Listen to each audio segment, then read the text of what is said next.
لاول مره من فتره كبيره يا جماعه احس ان الزمالك بيشتغل صح. طب بيشتغل صح ازاي؟ جايب كل واحد في مكانه، جايب فعلا ناس تشتغل، مش مناصب وخلاص. طيب المفروض ان الزمالك جاب شخصين يشتغلوا. طيب مين هما الشخصين وايه وظايفهم بالظبط؟ اولا جاب توني بوليس. توني بوليس ده هيكون مسؤول تقني. يعني ايه مسؤول تقني؟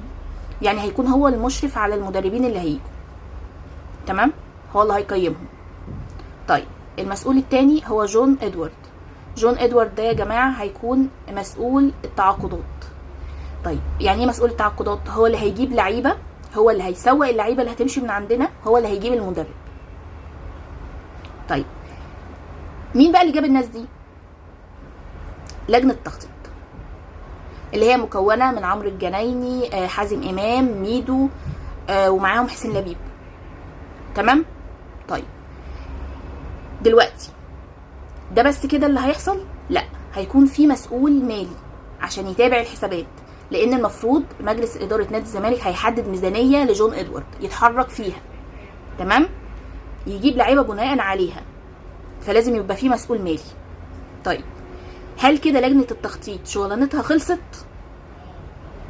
تقريبا هتبقى بس عباره عن اشراف، هتتابع من بعيد اللي هيعمله جون ادوارد والمسؤول التقني اللي هو توني بوليس. طيب انا شايفه انه كده بشكل عام احنا بقى في نظام.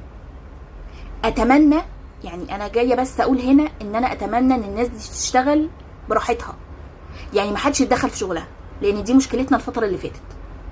ايا كان المسؤول اللي بيتدخل ما حدش يتدخل في شغله، عشان نقدر بعد ما يخلصوا التجربه بتاعتهم نقدر نقيمهم، نقدر نقول هل ممكن يستمروا معانا ولا لا، هل افادونا ولا لا، تمام. اتمنى ان ده اللي يحصل.